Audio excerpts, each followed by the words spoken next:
বন্ধুরা, আমাদের মনে অনেক সময় একটি প্রশ্ন জাগে যে খেয়ে দিয়ে কি ভগবানের পূজা করা যায়? অনেকেই বলে যে খেয়ে দিয়ে ভগবানের পুজো দিলে নাকি অপরাধ হয়, তাই সব সময় খালি পেটে কিছু না খেয়ে ভগবানের পুজো দিতে হয়।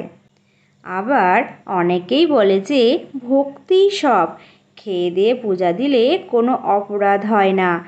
কিন্তু এই দুটো মতের মধ্যে কোনটা সত্য সেটা নিয়েই আজ আমি এই ভিডিওটিতে একটি ঘটনা বলবো, যেখানে আপনারা এই প্রশ্নটির সঠিক উত্তর পাবেন। তাহলে চলুন বন্ধুরা, জেনে নেওয়া যাক ঘটনাটি কি। নমস্কার বন্ধুরা, রাখি অফিসিয়াল চ্যানেলে আপনাদের সকলকে জানাই অনেক স্বাগত। আশা করি ঈশ্বরের কৃপায় আপনারা সকলেই ভালো আছেন এবং সুস্থ আছেন।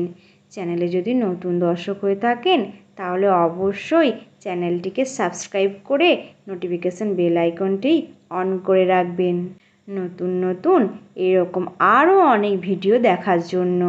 একদা এক মহিলা ভক্ত ছিলেন, যিনি রোজ সকালে ঘুম থেকে উঠে স্নান করার পরে রান্না করে সেই খাবার খেয়ে তারপর ভগবানের পূজা করতেন। এই রকম একদিন তার বাড়িতে তার এক আত্মীয় আসেন। এই আত্মীয় খুবই ধার্মিক প্রকৃতির ছিলেন, 3 বেলা পূজা করতেন। ভগবানকে না দিয়ে তিনি কিছুই খেতেন না।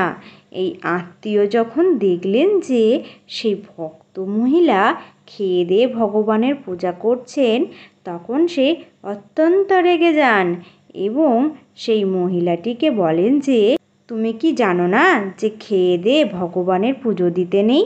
এতে অনেক বড় অপরাধ হয়। ভগবানের পূজা সবসময় না খেয়ে শুদ্ধভাবে দিতে হয়। তুমি কাল থেকেই না খেয়েই পূজা দেবে। এই কথা শুনে মহিলা পরের দিন থেকে না খেয়েই পূজা দিতে থাকে। কিন্তু সে লক্ষ্য করল যে সে আগে যখন খেয়ে দিয়ে ভগবানের পূজা করতেন, তখন ঘন্টার পর ঘন্টা এক মনে পূজা করতেন, মন শান্ত থাকতো। কিন্তু যবে থেকে তিনি খেয়ে দিয়ে ভগবানের পূজা দিচ্ছেন, তবে থেকেই তিনি 10 থেকে 15 মিনিটের বেশি পূজা করতেই পারছেন না, মন অশান্ত হয়ে যাচ্ছে। ঠিক এই রকম সময় তার বাড়িতে একজন সাধু ভিক্ষা চাইতে আসেন। তিনি সেই সাধুকে দেখে তার সব ঘটনা বিস্তারিতভাবে বলেন। সেই সময় সেই আত্মীয় তার পাশেই ছিলেন।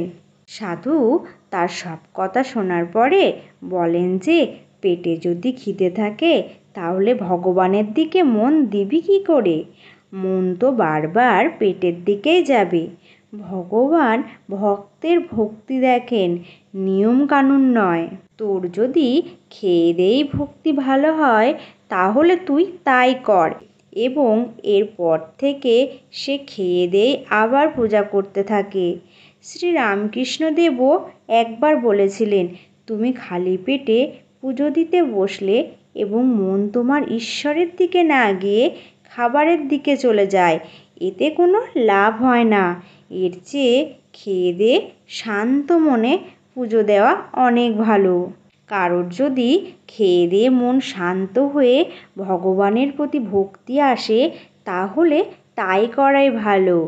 কারণ আমরা না খেলে আমাদের মন শান্ত থাকে না, যার ফলে আমরা ভগবানের প্রতি মনোযোগ দিতে পারি না। তাই আপনারা যদি খেয়ে দিয়ে পূজা করেন ভক্তি সহকারে, তাহলে তাতে কোনো দোষ নেই। ভগবান শুধু ভক্তি দেখেন, আর কিছুই নয়। তো বন্ধুরা, ভিডিওটি এই পর্যন্তই। আশা করি আপনারা আপনাদের সমস্ত প্রশ্নের উত্তর পেয়ে গেছেন। ভিডিওটি যদি ভালো লেগে থাকে তাহলে অবশ্যই একটি লাইক করবেন এবং সাবস্ক্রাইব করতে একদমই ভুলবেন না। আর কমেন্ট বক্সে অবশ্যই লিখবেন জয় শ্রী রামকৃষ্ণ।